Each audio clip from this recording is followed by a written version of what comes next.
গ্রহ রূপে যে পৃথিবী তার বেসিক 10টা জিনিস জানবো। কটা জিনিস? 10টা। ফার্স্টে দেখো পৃথিবীর বয়স হচ্ছে 460 কোটি বছর, 1 নম্বর। 2 নম্বর, পৃথিবী পৃষ্ঠে 3 ভাগ জল আর 1 ভাগ স্থল। জলের হচ্ছে তোমার 71% আর স্থলভাগের হচ্ছে কত পার্সেন্ট? 29%। 3 নম্বর, জল, তাই সেই জন্য মহাকাশ থেকে পৃথিবীকে নীল বর্ণের দেখায় বলে পৃথিবীকে বলা হয় কি গ্রহ? নীল গ্রহ। এবার আসে 3 নম্বর, পৃথিবীতে বর্তমানে প্রধান গ্রহ হচ্ছে মানে সৌরজগতের বর্তমানে প্রধান গ্রহের সংখ্যা হচ্ছে 8টা। আয়তনের দিক দিয়ে তোমার পৃথিবী হচ্ছে 5ম বৃহত্তম গ্রহ। পৃথিবীর গড় ব্যাস কত? 12,735.5 কিমি পৃথিবীর গড় ব্যাস। তারপর পৃথিবীতে যে বিভিন্ন গ্যাসীয় উপাদানগুলো রয়েছে, nitrogen, oxygen, helium, argon, krypton, xenon, ozone, এই সমস্তগুলোর মধ্যে নাইট্রোজেনের পরিমাণ হচ্ছে 78% আর অক্সিজেনের পরিমাণ হচ্ছে 21%। দুটি গ্যাসের প্রাধান্যই পৃথিবীতে সব থেকে পরিমাণ হচ্ছে বেশি, নাইট্রোজেন আর অক্সিজেন। পৃথিবীর যে সকল উপাদান দ্বারা গঠিত তা আমরা এইটে যে সমস্ত পাঠ্য বইয়ে পড়েছি, কোফেসীমা, নিফেসীমা, শিয়াল, সীমা, নিফে, তাহলে সেখান থেকে আমরা কি লোহা, অক্সিজেন, সিলিকন, ম্যাগনেসিয়াম ইত্যাদি উপাদান দ্বারা পৃথিবী পৃষ্ঠ মানে অভ্যন্তরে গঠিত, সেই সমস্তগুলো আমরা জেনেছি। 7 নম্বর, পৃথিবীর কেন্দ্রে সব থেকে ভারী উপাদান আছে নিকেল আর লোহা। পৃথিবীর ঘূর্ণন গতির জন্য পৃথিবীর কেন্দ্রে চুম্বকত্ব সৃষ্টি হয়েছে। 8 নম্বর, পৃথিবীতে পৃষ্ঠে হচ্ছে একমাত্র গ্রহ যেখানে জলের অস্তিত্ব লক্ষ্য করা যায়। জল পৃথিবীতে কঠিন, তরল, গ্যাসীয় 3টে অবস্থাতে কি হয়? তোমার বিরাজমান। 9টা, পৃথিবী হচ্ছে সৌরজগতের একমাত্র গ্রহ যেখানে প্রাণের অস্তিত্ব আমরা লক্ষ্য করতে পারি, মানে আমরা বসবাস করছি কোথায়? পৃথিবীতেই, সেখানে প্রাণের অস্তিত্ব লক্ষ্য করতে পারি। এবং 10 নম্বর হচ্ছে পৃথিবীর হচ্ছে একটি উপগ্রহ আছে, সেটার নাম হচ্ছে স্বাভাবিক যে উপগ্রহ তার নাম হচ্ছে তোমার চাঁদ। তাহলে পৃথিবী সম্পর্কে আমরা 10টা বিষয় আমরা জেনে নিলাম। এবার পৃথিবীর আকৃতির ধারণা তোমাকে পড়তে গেলে প্রথমে যে ধারণাগুলো আস্তে আস্তে পরিবর্তিত হয়ে 4টে ভাগে। তাহলে ফার্স্ট টাইম একটি চ্যাপ্টা বা সমতল আকৃতি 1 নম্বর। 2 নম্বর হচ্ছে পৃথিবীর গোলাকার আকৃতি। 3 নম্বর হচ্ছে পৃথিবীর অভিগত গোলক এবং 4 নম্বরে সর্বশেষ আছে পৃথিবীর আকৃতি, পৃথিবীর সদৃশ্য বা জিওড। তাহলে পৃথিবীর ধারণার আকৃতির যে পরিবর্তনটা আস্তে আস্তে সমতল চ্যাপ্টা বা সমতল আকৃতি, 2 নম্বরে এসেছে পৃথিবীর গোলাকার আকৃতি, 3 নম্বরে এসেছে পৃথিবীর অভিগত গোলক, আর সর্বশেষ হচ্ছে আর পৃথিবীর আকৃতি, পৃথিবীর সদৃশ্য, যেটা বলা হয় জিওড বলা হয়। তাহলে 4টে ধাপে ধাপে কি হচ্ছে? পৃথিবীর আকারের ধারণা পরিবর্তিত হয়েছে। এবার এই যে পৃথিবীর ধারণাগুলো 3টে যুগে আবার ভাগ করেছে, একটা হচ্ছে প্রাচীন যুগ, একটা হচ্ছে মধ্যযুগ, আর একটা হচ্ছে আধুনিক যুগ। আধুনিক যুগ মানে বর্তমানে যে শেষের দিকে যেগুলো। প্রাচীন যুগে দেখো একটা আর দুটো তোমাকে ভালো করে প্রাচীন যুগের যে চ্যাপ্টা আর গোলাকার আকৃতি প্রাচীন যুগের মধ্যে পড়ছে। তাহলে প্রথমে দেখো চ্যাপ্টা বা সমতল আকৃতির ধারণা প্রাচীন যুগ থেকে এসে আসছে। তাদের যে কতগুলো বেসিক আমি তুলে রাখলাম। মেসোপটেমিয়াদের ধারণা, মেসোপটেমিয়া বর্তমানে হচ্ছে ইরাকে অবস্থিত। তারা প্রথমে কি ভাবছো? পৃথিবী হচ্ছে বিশাল বড় সমতল এবং এই সমতল পৃষ্ঠে গোলাকার আকাশ দ্বারা পরিবেষ্টিত। তারা এই মেসোপটেমিয়াদের প্রথম ধারণা যে পৃথিবী হচ্ছে সমতল এবং এই সমতল পৃথিবীকে কেন্দ্র করে আছে গোলাকার আকাশ। তার পরিপ্রেক্ষিতে হেক্কাটিয়াস পৃথিবীর এই সমতল পরিপ্রেক্ষিতে তিনি মানচিত্র মানে পৃথিবী অঙ্কন করেছিলেন, পৃথিবী এঁকেছিলেন। তারপর চীনাদের ধারণা, চীনারা ভাবতো তারা যেই অঞ্চলে বসবাস করছে সেই অঞ্চল ব্যতীত আর কোনো বাইরের ভূখণ্ড নেই এবং সেই পৃথিবী হচ্ছে সমতল ও বর্গাকার এবং তার বাইরে এবং সেই ভূখণ্ডের বাইরে গোলাকার আকাশ দ্বারা পরিবেষ্টিত চীনারা ভাবতো। চীনারা যেখানে বসবাস করতো ওর বাইরে কোনো ভূখণ্ড নেই। তারপর হচ্ছে গিগদের ধারণা, তারা কি গিগরা ভাবতো পৃথিবী হচ্ছে বিশাল বড় একটা সমতল ভূখণ্ড, তার বাইরে হচ্ছে তোমার আদি অন্তহীন উদ্বেল মহাসাগর দ্বারা পরিবেষ্টিত তারা গ্রিকরা ভাবতো। তাহলে এরা মেসোপটেমিয়া, চীনা এবং গ্রিকরা তিনজনই ভাবতো কি ভাবতো, পৃথিবী হচ্ছে সমতল এবং এর বাইরে হচ্ছে গোলাকার আকাশ দ্বারা পরিবেষ্টিত, তারা কিন্তু ভাবতো প্রাচীন যুগে। এবার প্রথমে গেল চ্যাপ্টা বা সমতল। এবার আসো পৃথিবী গোলাকার আকৃতির যে প্রমাণ, গোলাকার আকৃতি পড়ো, তাহলে এইটার পরিবর্তিত হয়ে 2 নম্বরে আসছে কোথায়, গোলাকার আকৃতিটা।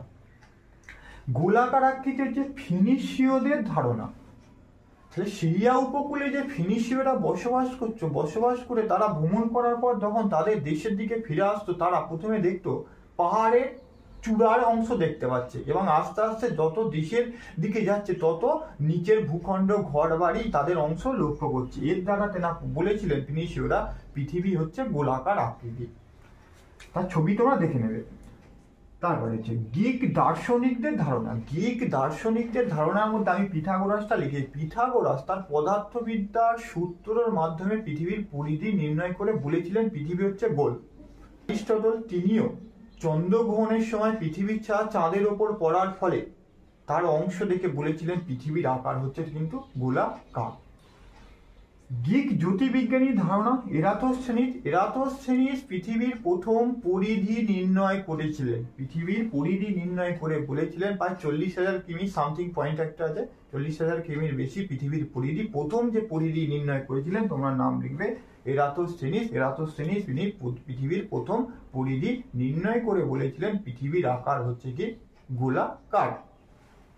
4 নম্বরে ভারতীয় বিজ্ঞানীদের কি প্রভাব আছে, তার মধ্যে প্রথম লিখে দেবে আর্যভট্ট প্রথমও তিনি, তাহলে ভারতীয় জ্যোতির্বিদ ও গণিতজ্ঞ তিনি অঙ্ক কষে পৃথিবীর পরিধি নির্ণয় করেছিলেন, যার পরিপ্রেক্ষিতে তিনি বলেছিলেন পৃথিবীর আকার গোলাকার। আর এখানে হচ্ছে বরাহমিহির হচ্ছে পৃথিবীর গোলাকার যে সেইটাই মতবাদ পোষণ করেছিলেন। তাহলে এইগুলো তোমার এরাতোস্থেনিস, পিথাগোরাস, অ্যারিস্টটল এই সমস্তগুলো তারা সমগ্র পৃথিবীতে গোলাকার তার ধারণা তিনি পোষণ করেছিলেন। এটা গেল প্রাচীন যুগ। এবারে 2 নম্বরে আসছি দেখো মধ্যযুগ। তাহলে মধ্যযুগে দেখো খ্রিস্টানদের ধারণা আর মুসলিম জ্যোতির্বিদদের ধারণা।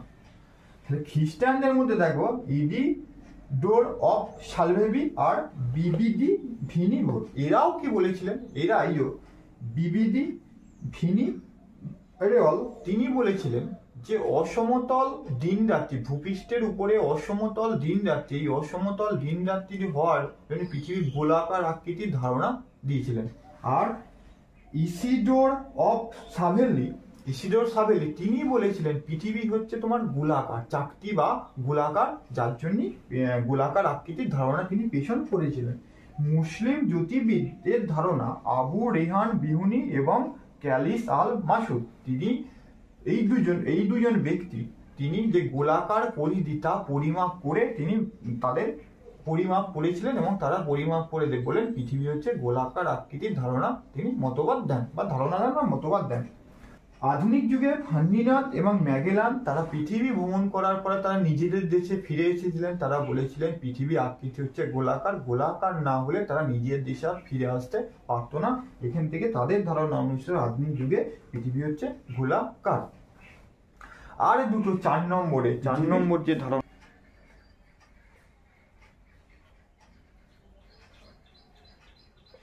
অভিগত গোলক আকৃতি আর পৃথিবী জিওর আকৃতি, পৃথিবী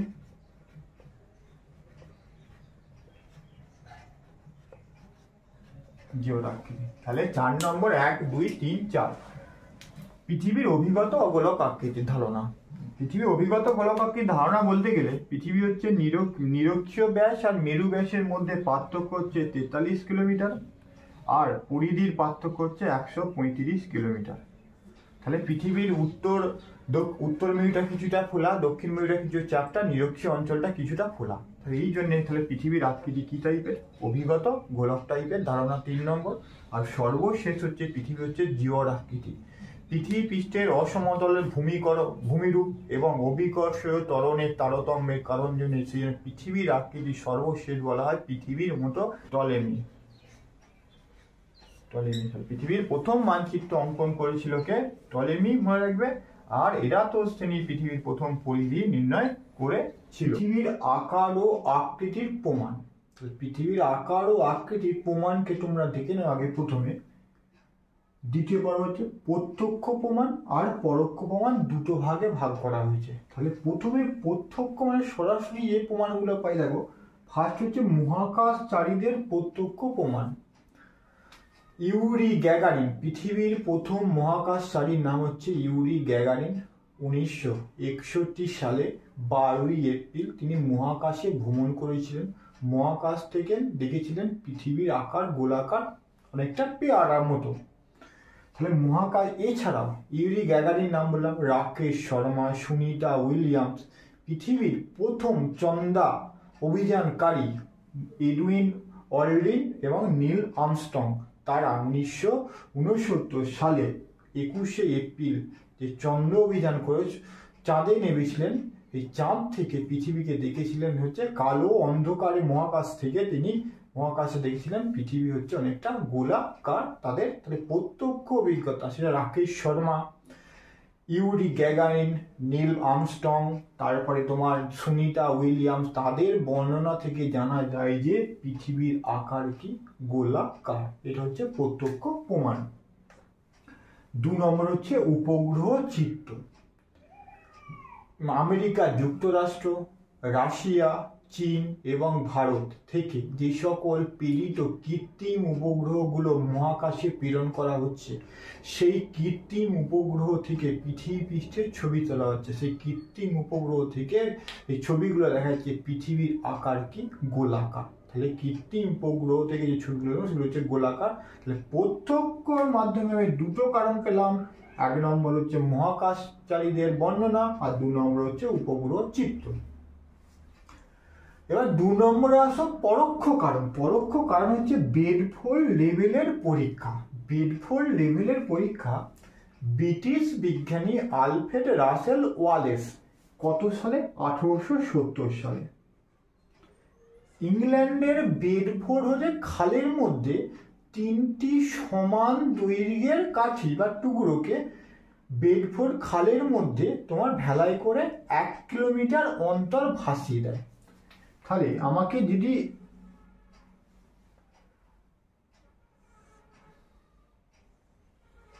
এক কিলোমিটার অন্তর ভাসিয়ে দেয়, এটা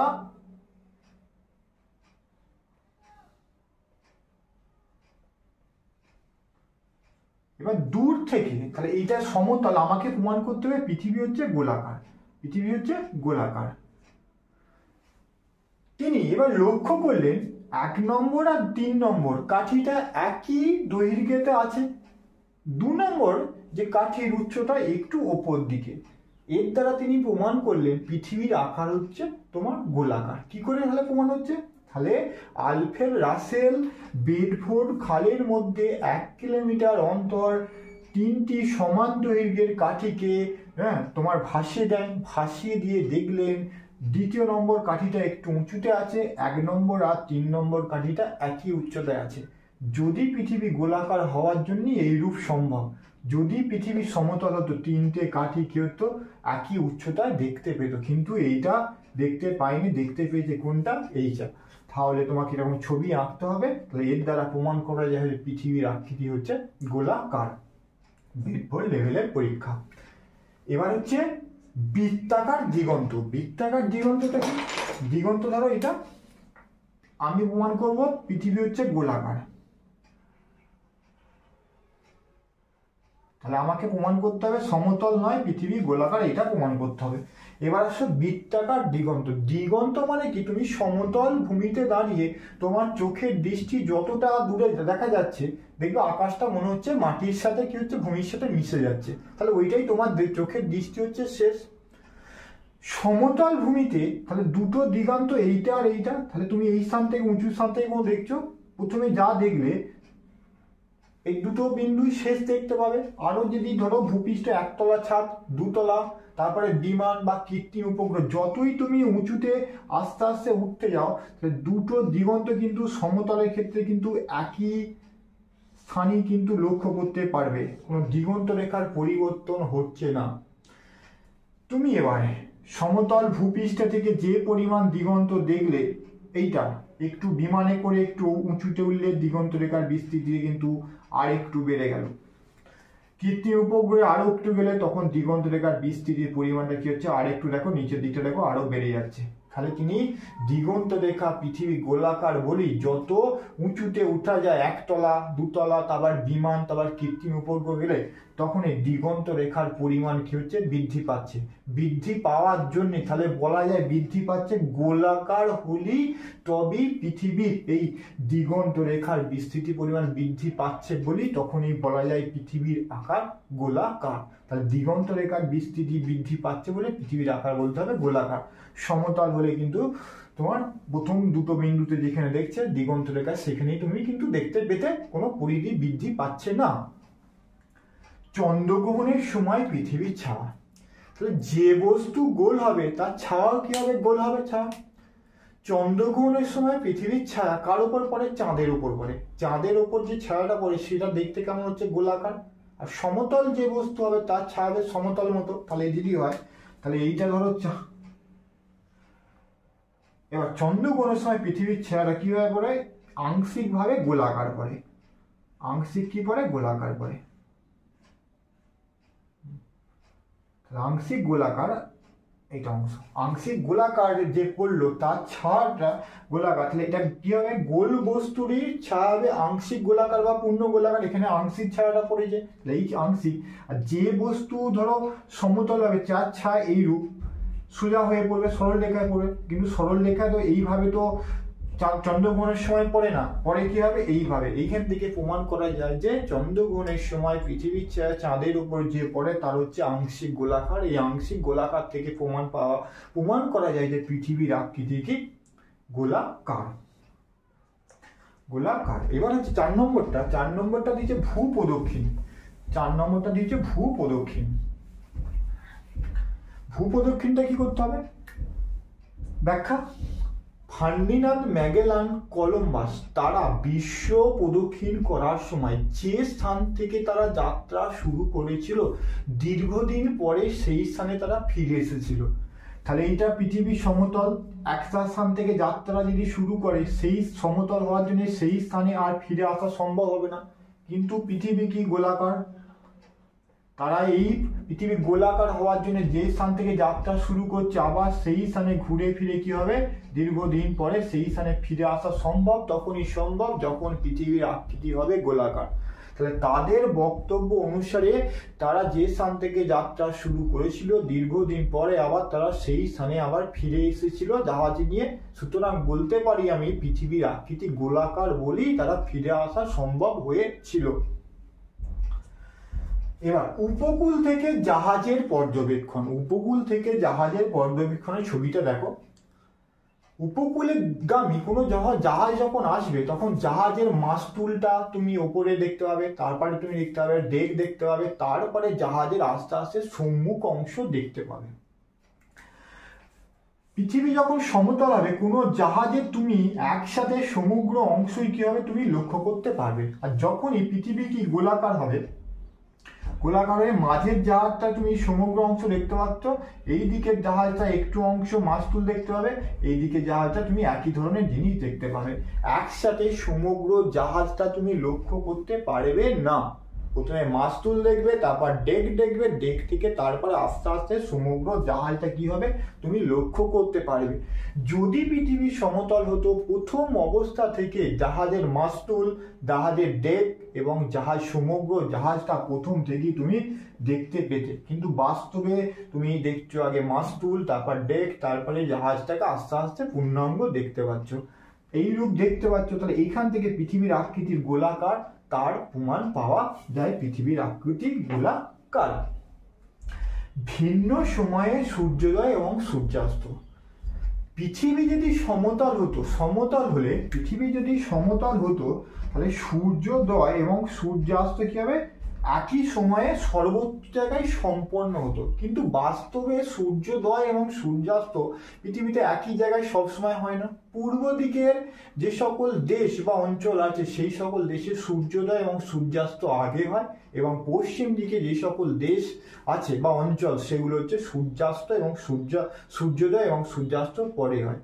তাহলে বাস্তবে পৃথিবীর আকার গোলাকার বলি পূর্ব দিকে আগে সবকিছু হবে, সূর্যোদয় সূর্যাস্ত পশ্চিমে, যেটা বাস্তবে হচ্ছে। তাহলে এখান থেকে বলা যায় সূর্যোদয় এবং সূর্যাস্ত হয় পূর্ব দিকে আগে, পশ্চিম দিকে। তাহলে প্রমাণ হয় পৃথিবীর আকৃতি গোলাকার বলি এইরূপ সম্ভব। তারপর হচ্ছে মেরু নক্ষত্র। মেরু নক্ষত্র ব্যাখ্যা করার সময় তোমরা বলবে মেরু নক্ষত্র, তাহলে উত্তর দিকে আমরা ধ্রুবতারা, তাহলে পৃথিবী যদি আঁকা হয়, এটা ধরো পৃথিবী, হচ্ছে তোমার পৃথিবী। উত্তর দিকে তোমার মেরু নক্ষত্র হচ্ছে ধ্রুবতারা, উত্তর দিকে হচ্ছে তোমার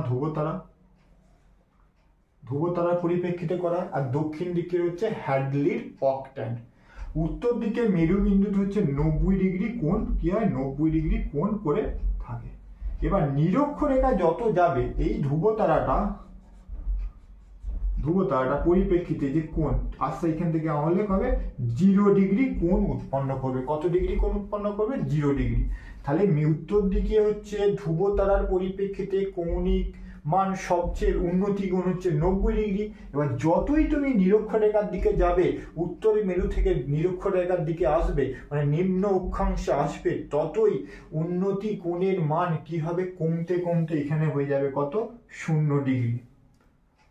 তখনই সম্ভব পৃথিবী গোলাকার বলি এই উন্নতি কোণের মান উচ্চ অক্ষাংশ থেকে নিম্ন অক্ষাংশের দিকে যখনই আসবে, এই মানে উন্নতি কোণের মান আস্তে আস্তে কমতে থাকবে।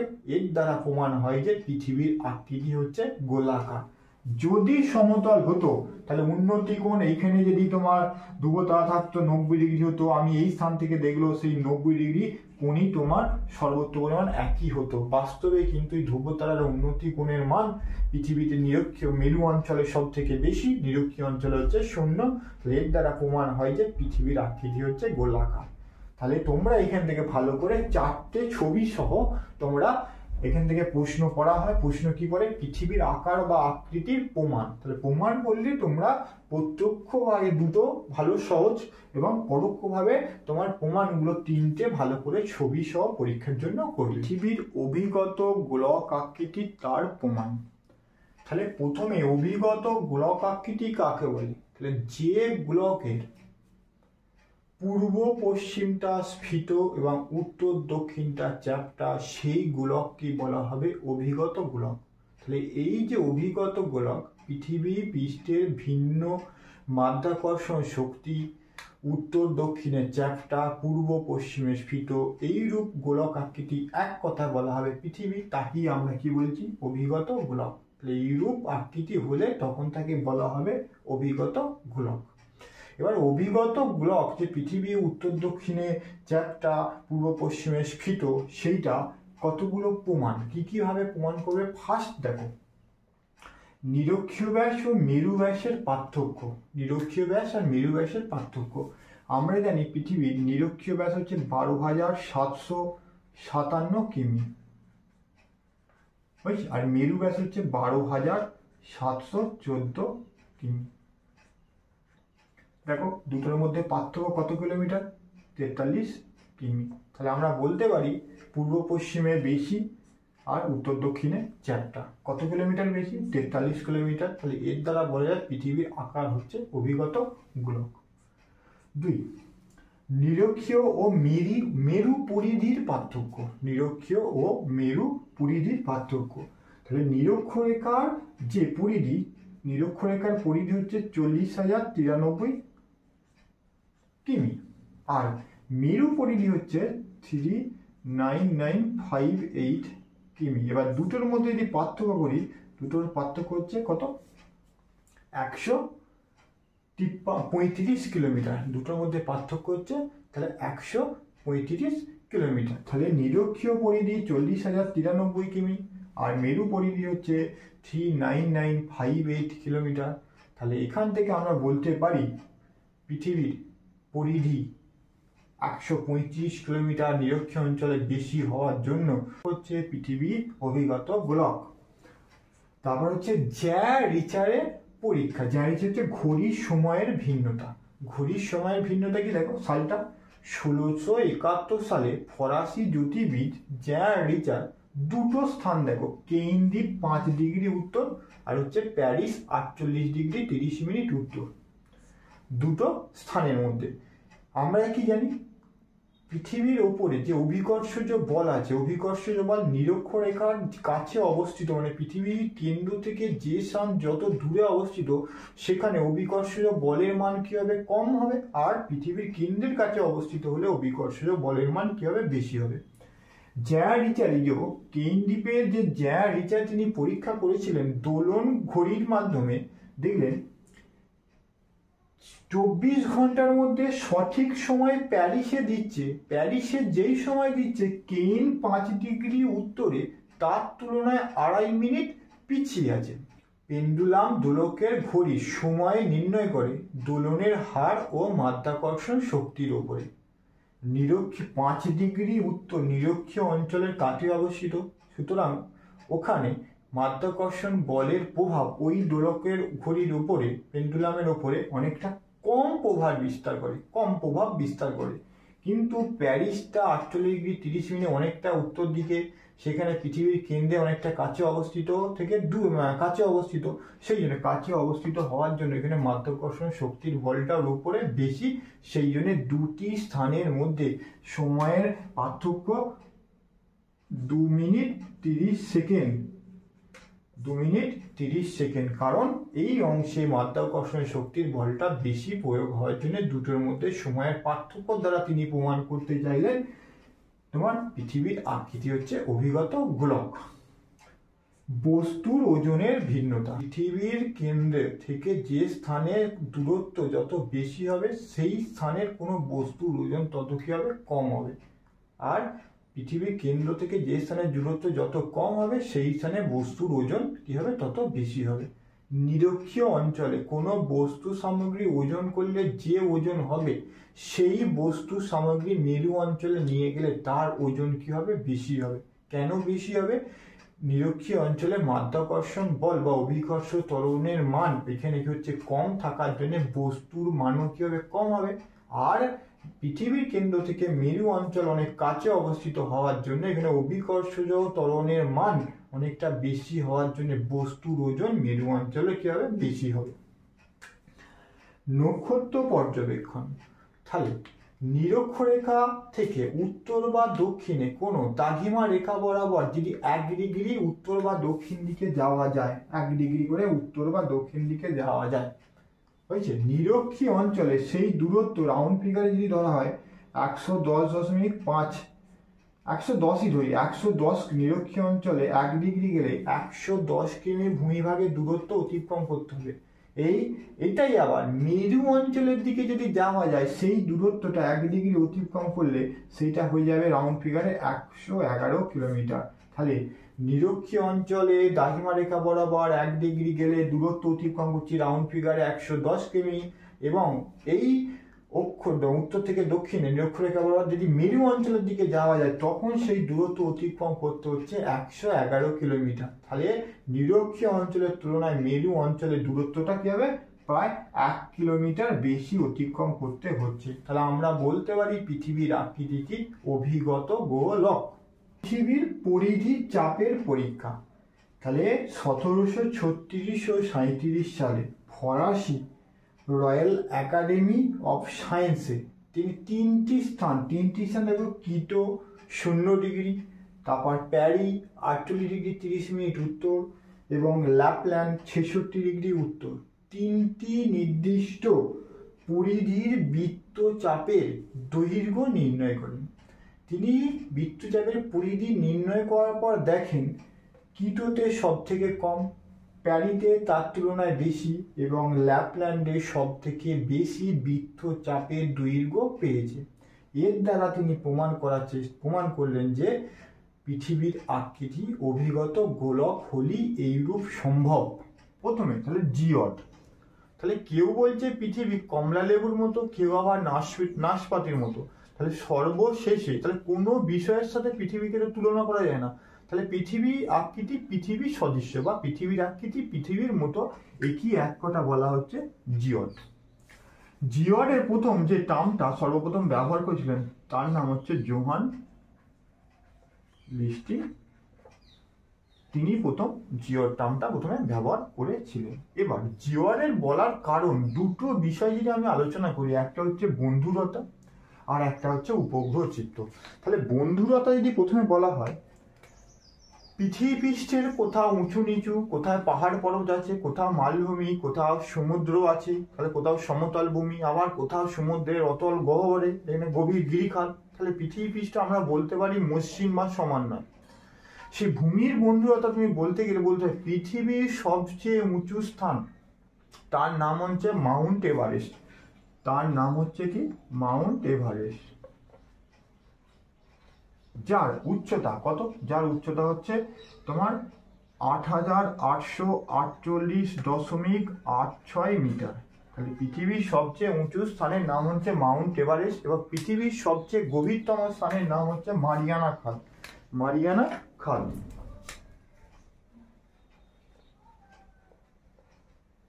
মারিয়ানা খাল। তার গভীরতা কত? তার গভীরতা 11,033 মিটার।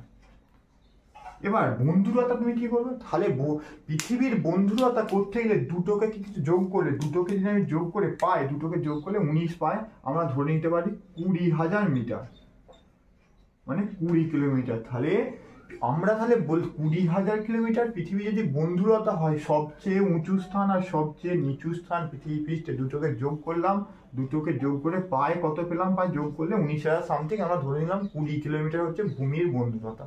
তাহলে ভূমির বন্ধুরতা যদি 20 কিলোমিটার হয়, পৃথিবীতে আমরা গোলাকার বা মসৃণ বলতে পারি না, পৃথিবী হচ্ছে এবড়ো খেবড়ো টাইপের।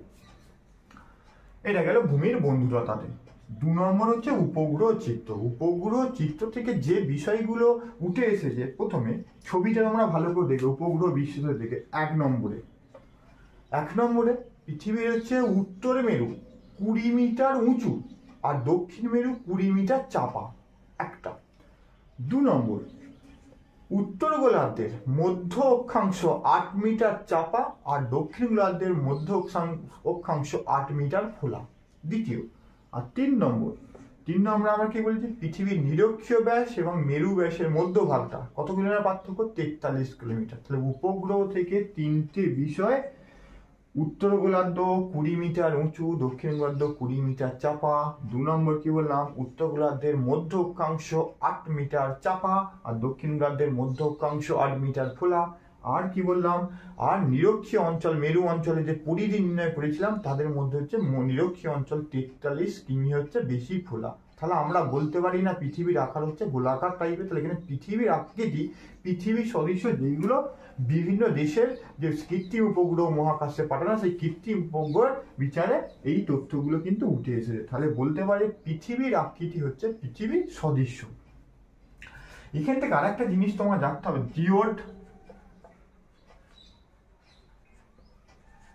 জিওড তল। একটা জিনিসকে তোমার জেনে নিতে হবে, জিওড তলগুলো পৃথিবীর যে মহাসাগর আছে, বড় বড় মহাসাগরগুলো, এই মহাসাগরগুলো একটা মহাসাগরের সাথে আর একটা মহাসাগর যে খাল কেটে জলতল পৃথিবীর একই করা যায়। তাহলে পৃথিবীর সমগ্র মহাদেশে অভিকর্ষজ বল কি হবে? সর্বত্র জায়গায় একই হবে। তাকে এক কথা বলা হবে, যে তল পাওয়া যাবে তখন সমুদ্র পৃষ্ঠে, সেই সমুদ্র পৃষ্ঠের সমান অভিকর্ষজ মান যুক্ত তল কি বলা হবে? জিওড তল। এবার আসে সৌরজগৎ।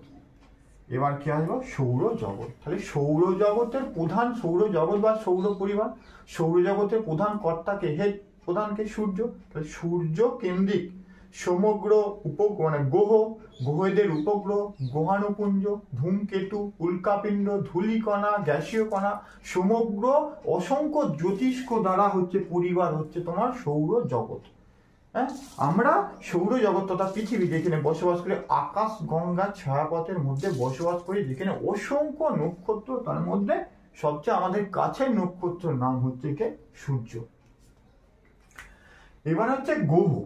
তোমরা একটা গ্রহকে ভাগ করি, তাহলে নক্ষত্র কেন্দ্র করে যারা নিজের ঘুরছে তাদের কি এক কথা বলা হচ্ছে গ্রহ। হ্যাঁ, এবার গ্রহলে বলতে গেলে দুটো বিষয় আবার ভাগ করছি, তাই একটা হচ্ছে কুলীন গ্রহ আর একটা হচ্ছে বামন গ্রহ। তাহলে কুলীন গ্রহ কাকে বলে? কুলীন গ্রহ বলতে গেলে তিনটে পয়েন্ট তোমাকে বেশি বলতে হবে, তিনটে পয়েন্ট ভালো করে শুনবে, ভালো করে। গ্রহ তারা নক্ষত্রদের কেন্দ্র করে নির্দিষ্ট কক্ষপথে ঘুরবে, 1 নম্বর।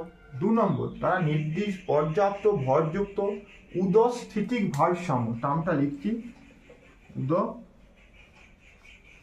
উদস্থিতিক ভারসাম্য, এই টার্মটা। তাহলে এখানে কক্ষপথে নিজেরা ঘুরছে, নিজস্ব কক্ষপথে। 2, তারা পর্যাপ্ত ভরযুক্ত দিয়ে উদস্থিতিক ভারসাম্য বজায় রাখবে এবং নির্দিষ্ট আকার, আকৃতি গোলাকার পায়, গোলাকার ধরনের। এবার উদস্থিতিক ভারসাম্য বজায় রাখাটা কি? তাহলে গ্রহের অভিকর্ষজ বল ও বস্তু সময়ের বাইরের বলের সাথে সমান হলে তখন তাকে বলা হবে উদস্থিতিক ভারসাম্য। 3 নম্বর পয়েন্টে তোমাকে কি বলতে হবে? মহাজাগতিক বস্তু কণা যদি গ্রহের কক্ষপথে কোনো সূর্যকেন্দ্রে ঘুরছে, গ্রহের কক্ষপথে কোনো মহাজাগতিক বস্তু কণা এসে গেলে মহাজাগতিক বস্তু কণাটা গ্রহ এই মহাজাগতিক বস্তু কণাকে সরিয়ে তার নিজ কক্ষপথে কি হবে? ঘুরতে পারবে। এই তিনটে হচ্ছে কুলীন গ্রহ হতে গেলে তিনটে বৈশিষ্ট্য হতে হবে। নিজস্ব কক্ষপথে নক্ষত্র কেন্দ্র করে ঘুরবে, কিন্তু উপগ্রহ নয়। 2, পর্যাপ্ত ভরযুক্ত দিয়ে উদস্থিতিক ভারসাম্য বজায় রাখবে ও আকৃতি গোলাকার, প্রায় আকৃতি গোলাকার হতে হবে। আর 3 নম্বর, মহাজাগতিক বস্তু এসে গেলে কক্ষপথে সেই বস্তুকে সরিয়ে তার নিজ কক্ষপথে আবার ঘুরতে পারবে। বামন গ্রহ বলতে গেলে আগে IAU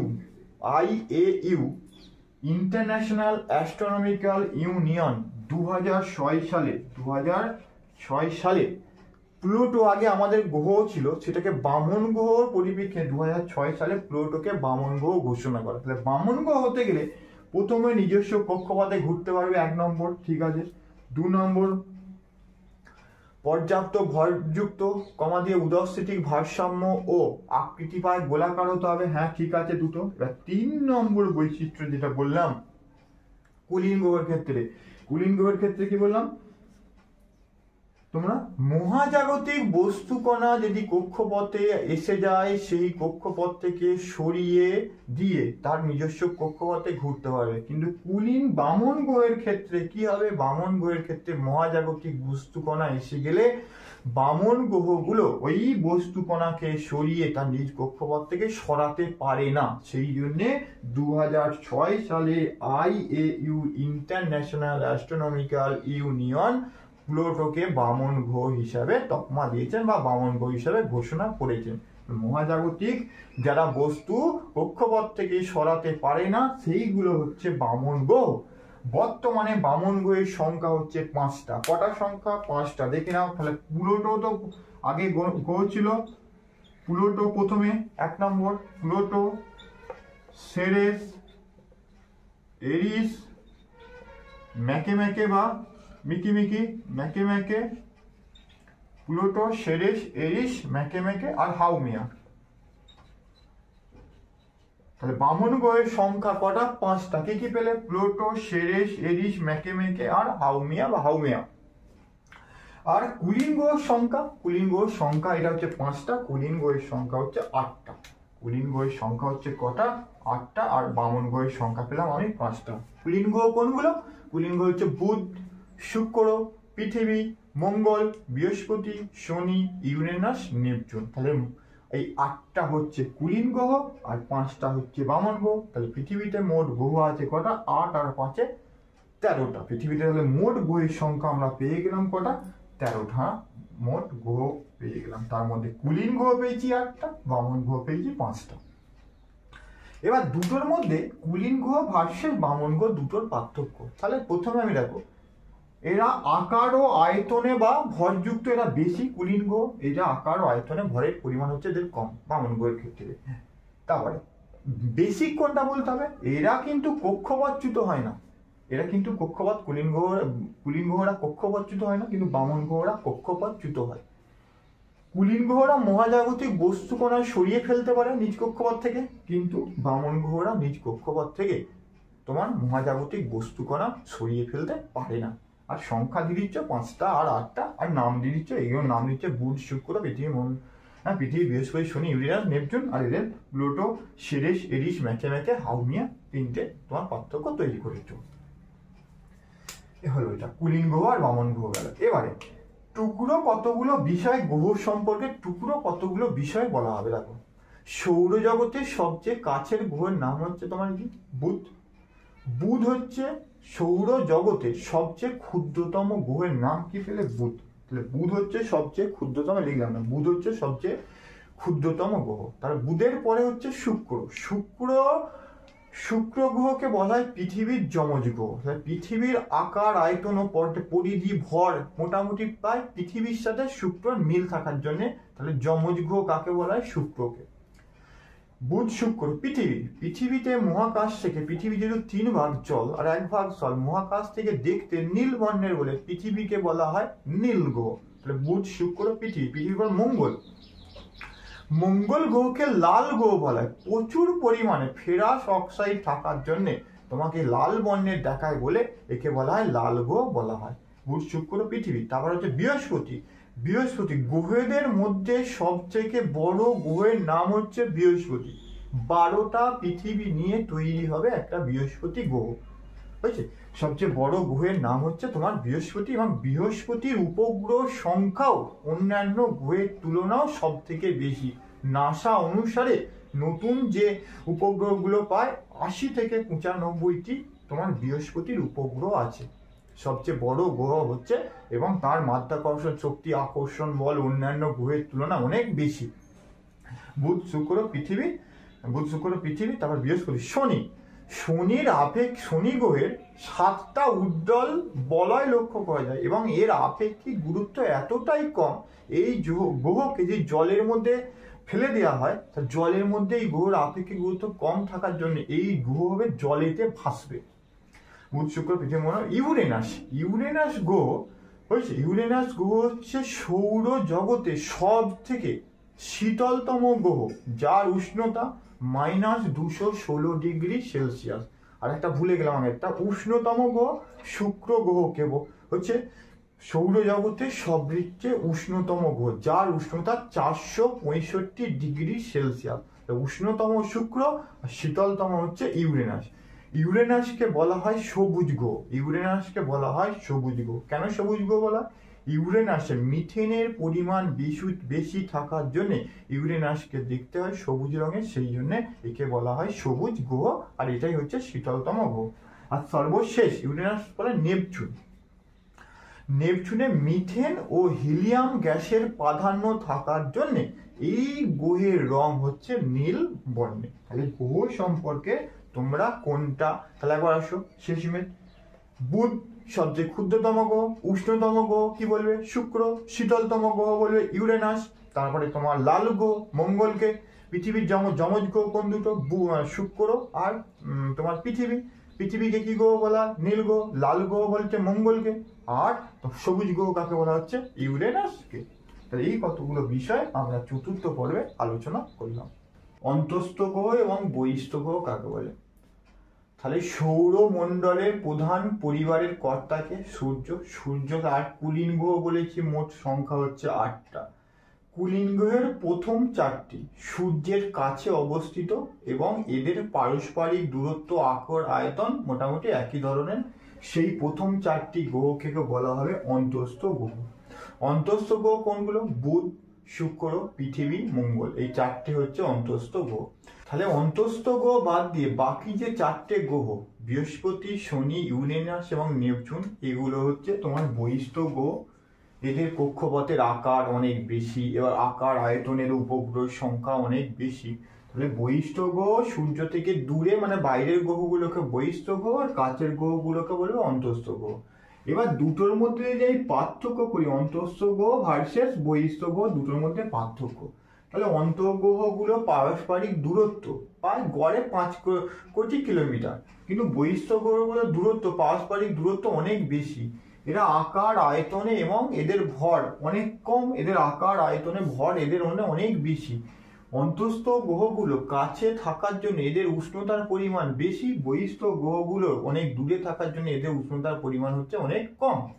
অন্তঃস্থ গ্রহগুলো বুধ শুক্রের কোনো উপগ্রহ নাই, পৃথিবীর হচ্ছে একটি, মঙ্গলের দুটি, কিন্তু বহিঃস্থ গ্রহগুলোর উপগ্রহ বৃহস্পতি এবং শনির উপগ্রহগুলোর সংখ্যা সব থেকে বৃহস্পতির বেশি, তারপর হচ্ছে শনির উপগ্রহ। সৌরজগতের সক্রিয় অবস্থান, সৌরজগতের সক্রিয় অবস্থান বলতে এখানে দুটো পয়েন্ট তোমাকে ব্যাখ্যা করতে হবে।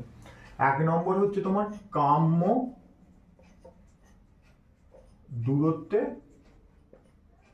অবস্থান। ঠিক আছে, কাম্য দূরত্বে অবস্থান বলতে গেলে যে দূরত্বে অবস্থান করলে উদ্ভিদের জন্ম এবং বৃদ্ধি লক্ষ্য করতে পারে সেই দূরত্বকে বলা হবে কাম্য দূরত্বে অবস্থান।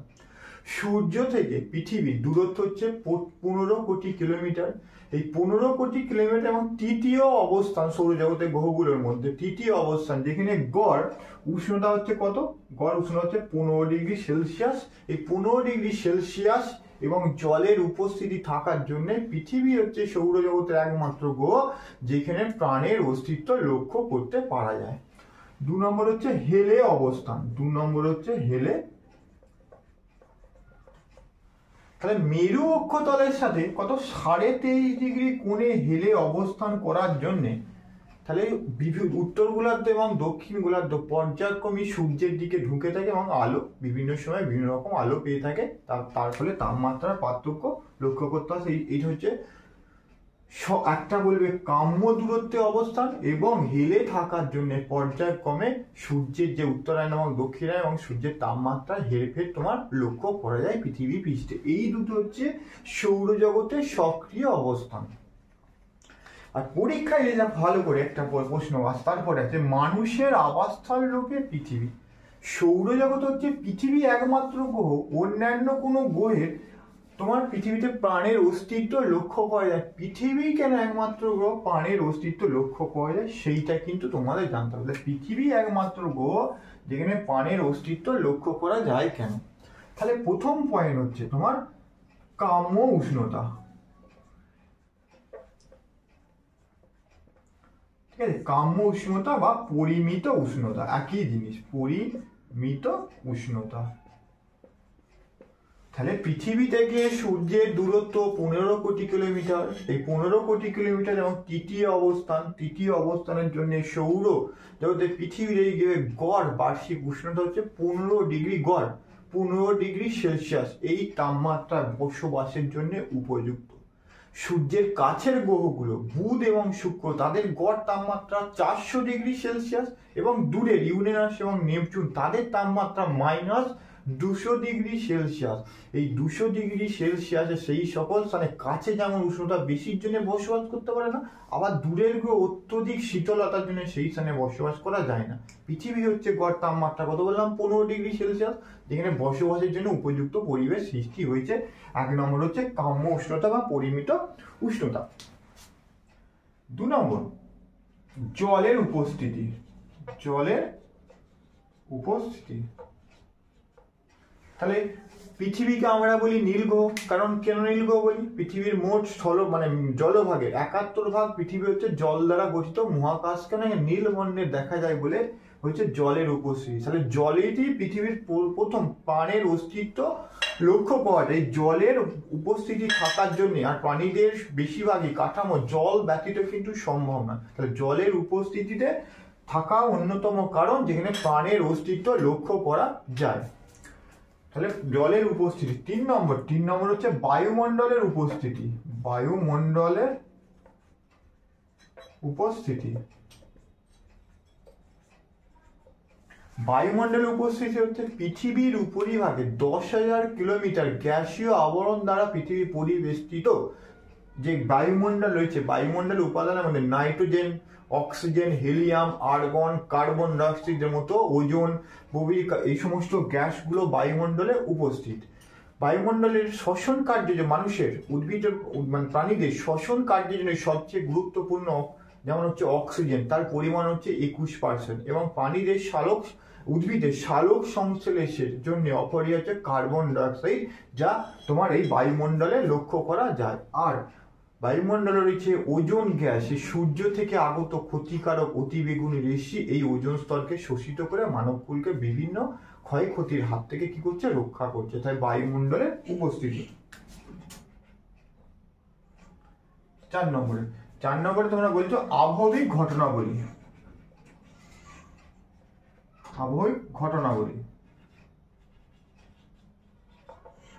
ঘটনাবলী পৃথিবী হচ্ছে একমাত্র গ্রহ যেখানে ঝড়, বৃষ্টি, তুষারপাত, বায়ু প্রবাহ, বায়ুর আর্দ্রতা, ঠিক আছে, প্রভৃতি আবহবিক ঘটনাবলীর পরিপ্রেক্ষিতে সর্বত্র পরিমাণে যে বৃষ্টিপাত ইত্যাদিগুলো লক্ষ্য পাওয়া যায় একমাত্র গ্রহ হচ্ছে তোমার কোথায়, পৃথিবী পৃষ্ঠ। তারপরে 5 নম্বর হচ্ছে তোমার সর্বাধিক আপেক্ষিক গুরুত্ব। সর্বাধিক আপেক্ষিক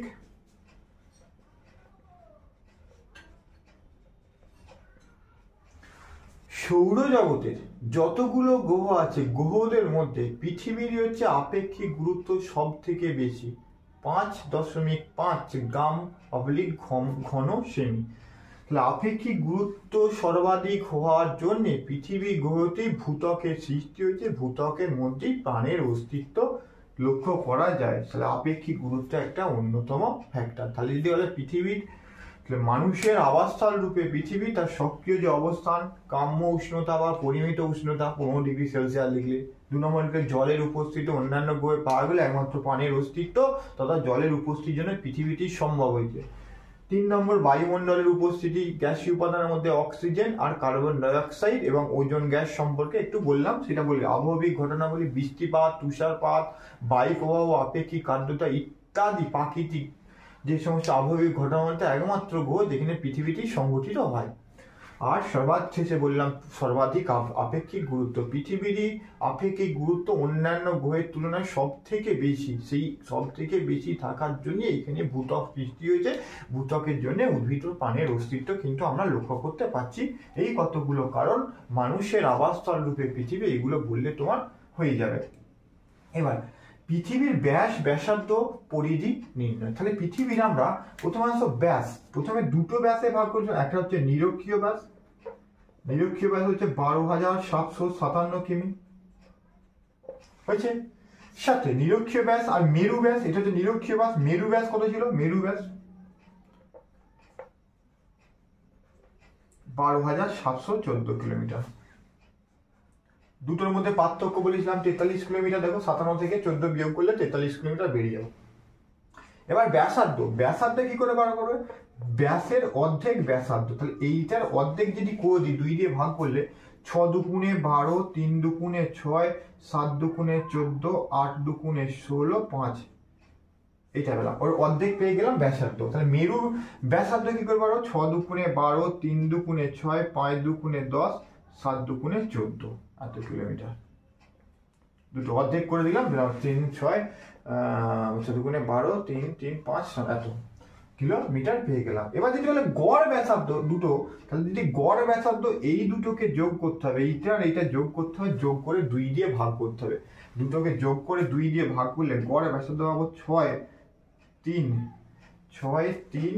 35 আর 5। দুটোকে যোগ করো, 6, 3, 5, 7, 5, এটা 0, 5, 5, 12, 2, 13, হাতে থাকে 1, 7 আর 12।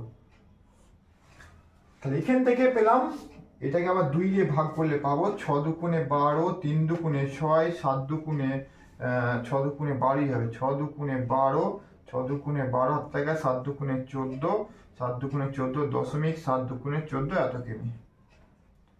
পৃথিবীর গড় ব্যাসার্ধ পাওয়া গেল কত?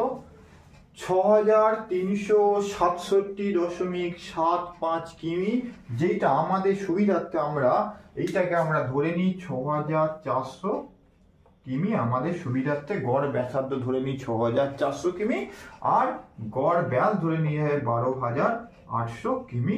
আমরা আমাদের সুবিধার্থে এইটা ধরা হয়ে থাকে বইতে, যেটা তোমরা অষ্টম শ্রেণীর বইতে তোমরা পড়েছিলে। তাহলে এখান থেকে এবার পরিধি, তাহলে আমরা পেয়ে গেলাম এই যে, আর পরিধির সূত্র হচ্ছে 2πr, পরিধির সূত্র হচ্ছে 2πr।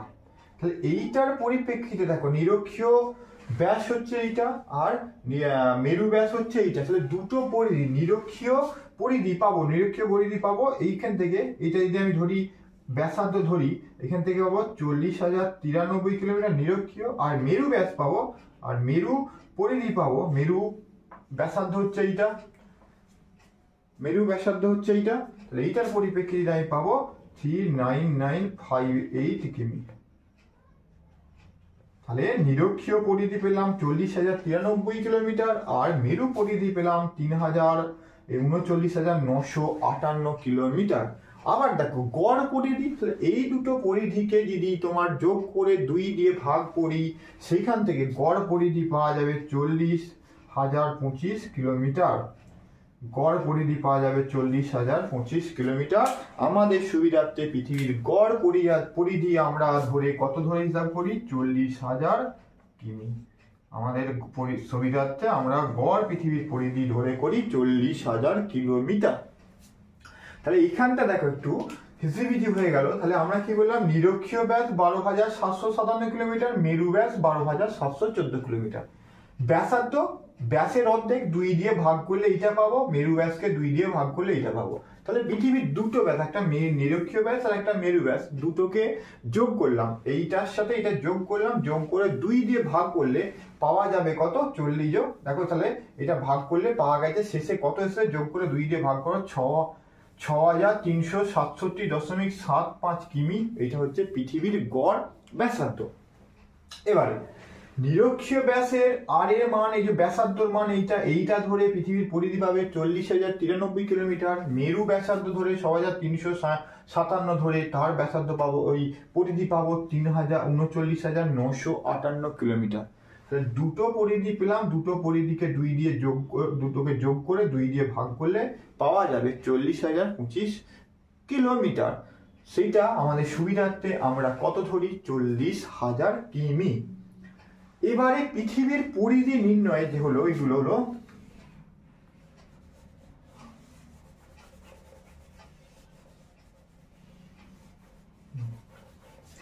পৃথিবীর পরিধি নির্ণয়ের জন্য এরাতোস্থেনিস খ্রিস্ট জন্মের 250 খ্রিস্টপূর্বাব্দে পৃথিবীর প্রথম পরিধি নির্ণয় করেছিলেন গ্রিক পণ্ডিত এরাতোস্থেনিস।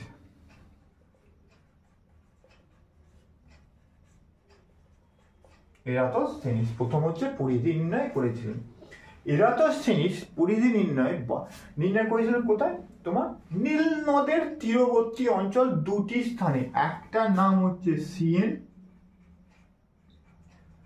আর একটার উত্তর দিকে অবস্থিত, তার নাম হচ্ছে আলেকজান্দ্রিয়া।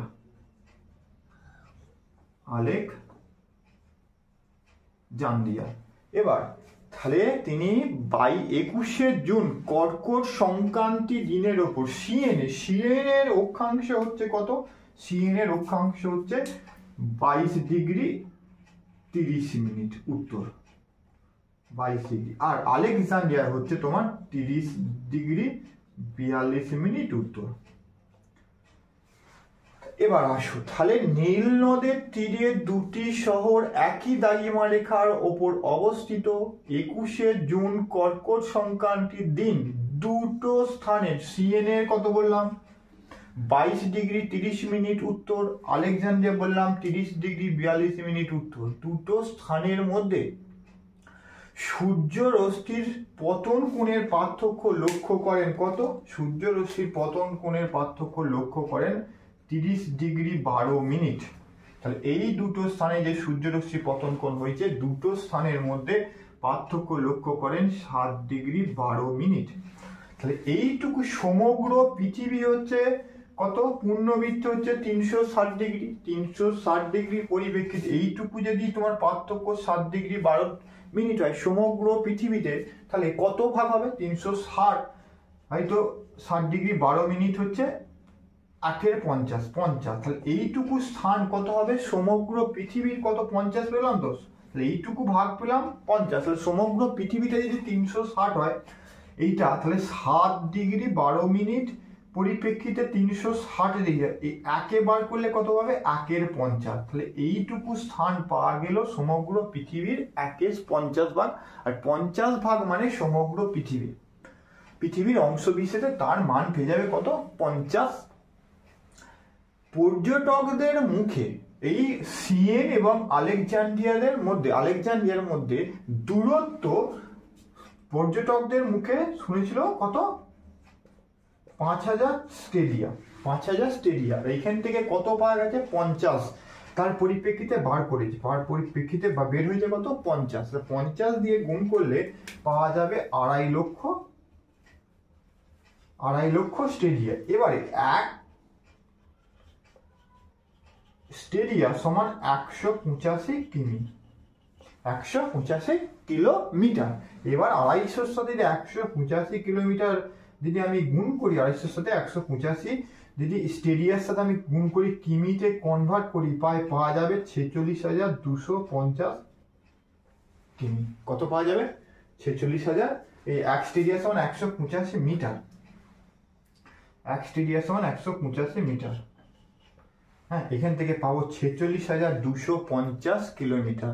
তাহলে প্রথমেই বললাম আমরা জানি পৃথিবীর গড় পরিধি কত? জানি পৃথিবীর গড় পরিধি জানি 40,000 কিলোমিটার, 40,000 কিলোমিটার গড় পরিধি। কিন্তু তিনি পর্যটকদের মুখে তিনি শুনেছিলেন, শুনে তিনি ওই দুটো স্থানের মধ্যে কত স্টেডিয়া ধরেছিলেন? 5000 স্টেডিয়া, যেইটা এখন ভুল প্রমাণিত হয়েছে। কারণ তাহলে এখান থেকে এরাতোস্থেনিসের পরিপ্রেক্ষিতে যে সমস্ত পৃথিবীর প্রথমে পরিধি নির্ণয় করেছিল আলেকজান্দ্রিয়া এবং সিয়েন, তার পরিপ্রেক্ষিতে সূর্যরশ্মির পতন কোণের তারতম্য 7°12', 7°12'। সমগ্র পৃথিবীর হচ্ছে 1/50 অংশ। এবার তাহলে সমগ্র পৃথিবীর যদি আমি বার করি, তখন এই যে 50 দিয়ে গুণ করলাম, কত? দুটো স্থানের মধ্যে দূরত্ব ধরেছিল 5000 স্টেডিয়া, 5000 স্টেডিয়া ইন্টু 50,000 হচ্ছে 2,50,000 স্টেডিয়া। এবার এক স্টেডিয়া সমান 185 মিটার, 185 মিটার দিয়ে গুণ করলে 46,250। তাহলে প্রথম এরাতোস্থেনিস যে পৃথিবীর পরিধি নির্ণয় গেল, তার হচ্ছে মান 46,250। এই যে 5000 স্টেডিয়া, তিনি পর্যটকদের মুখে দুটো স্থানের দূরত্ব শুনে সেই জন্য তিনি এই স্টেডিয়াটা ধরেছিলেন। কিন্তু বর্তমানে এই মানটা গ্রহণযোগ্য নয়, কারণ তিনি যে মানটা পরিধি বার করেছিলেন 46,250, কিন্তু বাস্তবে কিন্তু এখন পৃথিবীর যে বর্তমান যে পরিমাণ মানে পরিধি ধরা হয় 40,000 কিলোমিটার। তাহলে এই তথ্যটা তখন তৎকালীন সময় কি ছিল? এই স্টেডিয়াটা, এটা কিন্তু ধরাটা অনেক ভুল, তা বর্তমানে প্রমাণ হয়েছে। এবার সর্বশেষে আসো পৃথিবীর ক্ষেত্রফল। পৃথিবীর যে টোটাল ক্ষেত্রফল দেখো 51 কোটি বর্গ কিলোমিটার, টোটাল ক্ষেত্রফল 51 কোটি বর্গ কিলোমিটার। আর পৃথিবীর আয়তন দেখো, পৃথিবীর আয়তন 1,08,155 ঘন কোটি কিলোমিটার পৃথিবীর হচ্ছে আয়তন। আর সর্বশেষ পৃথিবীর ওজন 5.97 ইন্টু 10⁻24 কেজি, 5.97 ইন্টু 10⁻24 কেজি। 1797 খ্রিস্টাব্দে হেনরি ক্যাভেন্ডিশ সর্বপ্রথম পৃথিবীর ওজন সম্পর্কে বা ওজন করে পরিমাপ করে তিনি ক্যালকুলেশন করে তিনি সর্বপ্রথম তিনি বলেছিলেন এই পৃথিবীর ওজন। কে বলেছিলেন? Henry Cavendish. পৃথিবীর সর্বশেষে আছে জিপিএস। এখান থেকে জিপিএস এর ব্যবহার তোমাদের পরীক্ষার জন্য খুবই গুরুত্বপূর্ণ, এই অংশটা তোমাকে কিন্তু পড়তেই হবে। তাহলে প্রথমে জিপিএস এর ফুল ফর্ম কি? জিপিএস এর ফুল ফর্ম হচ্ছে global positioning, POSITIONING, global positioning system. GPS এর ফুল ফর্ম। যদি জিপিএস এর সংজ্ঞা বলা হয়, তাহলে মহাকাশে ঘূর্ণায়মান কৃত্রিম উপগ্রহের দ্বারা পৃথিবী পৃষ্ঠে বা তার উপরে কোনো স্থানের অবস্থান, উচ্চতা ও সময় নির্ধারণ অত্যাধুনিক পদ্ধতিকে বলবে তোমরা জিপিএস। সূচনা, জিপিএস এর সূচনা হয়েছিল দেখো 1973 সালে সূচনা করেছিলেন তিনজন আমেরিকা যুক্তরাষ্ট্রের মহাকাশ বিজ্ঞানী। কি নাম? Parkinson, Aston are getting. 1973 সালে তিনজন মহাকাশ বিজ্ঞানী আমেরিকা যুক্তরাষ্ট্রের, তারা কিন্তু এটা সূচনা করেছিল। কিন্তু এই পার্কিনসনকে জিপিএস ব্যবস্থার কি বলা হয়? এটা ব্রেডফোর্ড পার্কিনসনকে বলা হয় জিপিএস ব্যবস্থার জনক বলা হয়। ফাঁকা রেখেছি এটা। এবার জিপিএস যে কার্য পদ্ধতি ভূপৃষ্ঠের উপরিভাগে কত কিলোমিটার? 20,200 কিলোমিটার উপরে। ভূপৃষ্ঠ থেকে 20,200 কিলোমিটারের উপরিভাগে 6টা কক্ষপথে, কটা কক্ষপথে? 6টা কক্ষপথে কটা করে উপগ্রহ আছে? 4টে। মোট হচ্ছে 24টা উপগ্রহ। তাহলে 6টা কক্ষপথে, প্রতিটা কক্ষপথে 4টি করে উপগ্রহ আছে। 6 × 4 হচ্ছে 24টা উপগ্রহ। সমগ্র পৃথিবীকে 12 ঘন্টায় কি করে পূর্ণ প্রদক্ষিণ করতে পারে। সেই জন্য পূর্ণ প্রদক্ষিণ করার ফলে সমগ্র বিশ্বের যে কোনো প্রান্তে তুমি এই উপগ্রহের সাহায্যে যে কোনো সময় তুমি ছবি বা সবকিছু তোলা, অবস্থান জানা সম্ভব। এটা প্রথম মার্কিন যুক্তরাষ্ট্রের প্রতিরক্ষা বিভাগের প্রথম এটা 1973 বা 70 দশকে এটা সূচনা করলেও সর্বসাধারণের জন্য 1995 সালে, কত সালে? সর্বসাধারণের জন্য 1995 সালে এইটা ব্যবহার করার সুযোগ পায়। 1995 সালের পর থেকে সর্বসাধারণের জন্য, এবং সারা বিশ্বে আমেরিকা যুক্তরাষ্ট্র এটা বিনা খরচে মানে বিনামূল্যে এই পরিষেবা কিন্তু দিয়ে থাকে। এবার যেটা ভালো করে বেশি ইম্পর্টেন্ট, জিপিএস ব্যবস্থার হচ্ছে গুরুত্ব। জিপিএস ব্যবস্থা মানে কি? জিপিএস ব্যবস্থার প্রধান কাজ কি? কোন স্থানের অবস্থান নির্ণয়। প্রথমে দিকে দেবো জিপিএস এর প্রধান কাজ হচ্ছে কি? প্রধান অবস্থান নির্ণয়। তাহলে পৃথিবী পৃষ্ঠের উপরিভাগ বা তার উপরে কোন স্থানের অক্ষাংশ এবং দ্রাঘিমাংশ অংশ যে পৃথিবী পৃষ্ঠ হয় তার অবস্থান নির্ণয় হচ্ছে পৃথিবী প্রধান কাজ হচ্ছে জিপিএস এর। 2 নম্বর দেখো প্রতিরক্ষার কাছে সেনা, বিদেশিদের সেনা মানে শত্রুরা যদি আক্রমণ করে তাদের অবস্থান এবং কোন দিক দিয়ে ক্ষেপণাস্ত্র আসছে তার দিক এবং তার অবস্থান প্রতিরক্ষার কাজে গুরুত্বপূর্ণ ব্যবস্থা হচ্ছে জিপিএস এর মাধ্যমে সেইটা এবং সেনাদের চলাচল ইত্যাদিগুলো জানা যায়। 3 নম্বর বিমান ও জাহাজ যাত্রা। বিমান এবং জাহাজে পাইলট এবং নাবিকদের তাদের অবস্থান, তাদের সময় এবং কোন দিকে আছে সেইগুলো জিপিএস সিস্টেমের মাধ্যমে তারা সঠিক এবং নির্ভুলভাবে এই জিপিএস সিস্টেমের মাধ্যমে তারা জানতে পারে। 3 নম্বরটা হলো। 4 নম্বর অপরাধ দমন। এখন প্রতিটা অ্যান্ড্রয়েড মোবাইল ফোনে জিপিএস শত্রু বা এই অপরাধমূলক যে কর্মকাণ্ডের সাথে যুক্ত তাদের প্রকৃত অবস্থান জিপিএস এর মাধ্যমে জানা যায় এবং অপরাধমূলক ব্যক্তিকে সহজেই চিহ্নিতকরণ করা যায় জিপিএস সিস্টেমের মাধ্যমে। আবহাওয়া নির্ণয়। তাহলে বায়ুমণ্ডলের যে সর্বনিম্ন অংশে ট্রপোস্ফিয়ার, সেখানে বায়ুর উষ্ণতা, আর্দ্রতা এবং ঝড়ের গতিবেগ ইত্যাদি কার্যাবলীগুলো জিপিএস সিস্টেমের মাধ্যমে সহজেই নির্ণয় করা যায়। 6 নম্বর মৎস্য আহরণ। সমুদ্রের মধ্যে জিপিএস সিস্টেমের দ্বারা সমুদ্রের মধ্যে কোন স্থানে মাছের ঝাঁক বা মাছের অবস্থান আছে সেটা চিহ্নিতকরণ করে এবং সেই সংগ্রহ থেকে মাছ সমুদ্র থেকে কি হয় মৎস্য ধরা হয়। তাহলে মৎস্য আহরণ ক্ষেত্রেও জিপিএস এর মাধ্যমে সম্ভব। আর সর্বশেষ জরিপ কার্য এবং মানচিত্র তৈরি করার ক্ষেত্রে এখন DGPS the differential global positioning সিস্টেমের দ্বারা ভূপৃষ্ঠের উপরিভাগে জরিপ কার্য করে এবং তার ভাবে নিখুঁত মানচিত্র অঙ্কন করা যায় সর্ববর্তমানে। ডিজিপিএস ডি হচ্ছে ফুল ফর্ম হচ্ছে different, DIFFERENTIAL differential global positioning সিস্টেমের মাধ্যমে ভূপৃষ্ঠের সঠিক জরিপ কার্য এবং মানচিত্র প্রস্তুত করা যায় বর্তমানে এই সিস্টেমের দ্বারা। এবার বিভিন্ন দেশের জিপিএস সিস্টেমে এক নজর দেখে নাও। তাহলে ভারতের তাকে ভারতের হচ্ছে IRNSS জিপিএস। আই মানে হচ্ছে ইন্ডিয়ান, আর মানে হচ্ছে রিজনাল, এন হচ্ছে নেভিগেশন, এস হচ্ছে স্যাটেলাইট আর এস হচ্ছে সিস্টেম। তাহলে আই হচ্ছে Indian, regional, navigation, satellite, system, GPS ব্যবস্থা। তারপরে বিভিন্ন দেশের মধ্যে ইউএসএ, ইউ হচ্ছে নভস্টার, NAVSTAR। ইউরোপে হচ্ছে গ্যালিলিও, আর রাশিয়া হচ্ছে গ্লোনাস জিপিএস সিস্টেম ব্যবস্থা।